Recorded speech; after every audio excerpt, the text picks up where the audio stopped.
পেঁয়াজের বাজার আজকে একটু ওই মুড়ি কাটা পেঁয়াজের বাজারটা বেশি, পেঁয়াজের আমদানি কম হয়েছে তো এর জন্যই মুড়ি কাটার বাজারটা একটু বেশি গেছে। বেশি যাচ্ছে না? আর এলসির বাজার আগের মতোই আছে। এলসির বাজার আগের মতোই আছে। আগের মতো আছে। আমরা যদি বলি আসলে এই পেঁয়াজের বাজার সামনে আর একটু বাড়ার কোনো সম্ভাবনা কিংবা কোনো সংকেত আছে একটু জানাবেন। যদি এলসি ভরপুর থাকে তাহলে বাড়ার সম্ভাবনা নেই, আর যদি কেমন আছেন? আল্লাহ রাখছে ভালো ভালো আছেন। আলহামদুলিল্লাহ ভাইজান ভালো আছে। আপনাদের এই কাউরন বাজারে এলসির আমদানি কেমন আছে? এর আমদানি আছে, ভালোই আছে। আর হচ্ছে যাই আপনাদের এই কাউরন বাজারে আমরা যদি বলি মুড়ি কাটা পেঁয়াজ আমদানি কেমন আছে?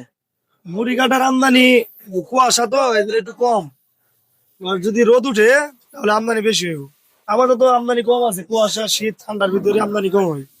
পেঁয়াজও ভালো হয় না, পেঁয়াজ উঠাইলে পেঁয়াজ রোদ না পাইলে পেঁয়াজের ভিতরে অনেক মাটি থাকে, এর জন্য আমদানি কম। এই জন্য আমদানি কম।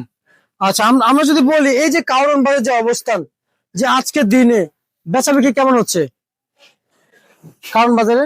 বেচা বিক্রি কম, বেচা বিক্রি কম। কাস্টমারই কম, 3 দিন বন্ধ দিছে না, আচ্ছা আচ্ছা কাস্টমার অনেক কম আগের তুলনায়। এখন আমরা যদি বলি এই পেঁয়াজের বাজার কি আসলে কি বাড়ছে আজকে? পেঁয়াজের বাজার আজকে একটু ওই মুড়ি কাটা পেঁয়াজের বাজারটা বেশি, পেঁয়াজের আমদানি কম হয়েছে তো এর জন্যই মুড়ি কাটার বাজারটা একটু বেশি গেছে। বেশি যাচ্ছে না? আর এলসির বাজার আগের মতোই আছে। এলসির বাজার আগের মতোই আছে। আগের মতো আছে।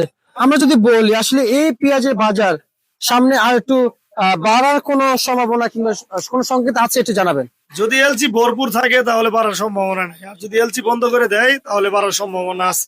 আপনার তো ব্যবসায়িক, আপনার তো প্রকৃত ব্যবসায়িক, এলসি বিক্রি করেন, মুড়িয়ে বিক্রি করেন, যখন জাপান ওইটাই বিক্রি করেন। তাই বিক্রি করি। আর কেমন বুঝতেছেন এলসি প্রয়োজন হবে আমাদের? এলসি তো প্রয়োজনই, এলসি না থাকলে বাজার তো 100-র উপরে হইব। এলসি না থাকলে বাজার 100-র উপরে হইব। 100-র উপরে হবে। আর যদি এলসি থাকে এলসি থাকলে বাজার নিয়ন্ত্রণে থাকবে সবসময়। নিয়ন্ত্রণে থাকবো। আমরা যদি বলি ভাই আপনাকে যদি আমরা যদি বলি এই পেশাটা হাতে নিবেন, আমি আপনাকে যদি দেখাই এই পেশাটা হাতে নেন, এই পেশাটা আসলে কয়টা কেজি হবে? এই পেঁয়াজ 10 থেকে 12টা। 10 থেকে 12টা এই পেঁয়াজ? হ্যাঁ। আচ্ছা আচ্ছা আচ্ছা আচ্ছা। তো এই পেঁয়াজ যদি 10 থেকে 12টা কেজি হয় তাহলে আমাদের দেশে কি এলসি লাগবে? এলসি এই পেঁয়াজ তো ভরপুর আবাদ হয় নাই, ভরপুর চাষ করা হয় না। আচ্ছা আচ্ছা আচ্ছা। অল্প ভরপুর। কিছুদিনের জন্য, অল্প কিছুদিন এইভাবে চলবে। আচ্ছা আচ্ছা আচ্ছা আচ্ছা। আর এলসি কিন্তু কিছুদিনের জন্য, কিছুদিনের জন্য। এটা তো এলসির মতো ভরপুর থাকে না। আচ্ছা এলসি কত টাকা চলছে আজকে? এলসি আজকে 50 থেকে 52। আর মুড়ি কাটা? মুড়ি কাটা 54 থেকে 56। 54 থেকে 56। 56। আচ্ছা আচ্ছা আচ্ছা বুঝতে পারছি। আর হচ্ছে যাই ভাই পুরাতন পেঁয়াজ আছে? পুরাতন দেশি, জি। পুরাতন দেশি খুবই কম, এবারে অল্প সংখ্যক। অল্প। আচ্ছা আচ্ছা এমনিতে কত টাকা বিক্রি চলছে ভাইজান? পুরাতনটা 110 টাকা 8 টাকা কেজি বিক্রি চলছে। 10 থেকে 8 টাকা। এই কারণ বাজারে যে আজকে সর্বশেষ পরিস্থিতি আপনি নিজে দেখতে পাচ্ছেন যে কি অবস্থান রয়েছে, বাজার অবস্থান ভালো? কাস্টমার, জি জি জি। কাস্টমার খুবই কম। খুবই কম।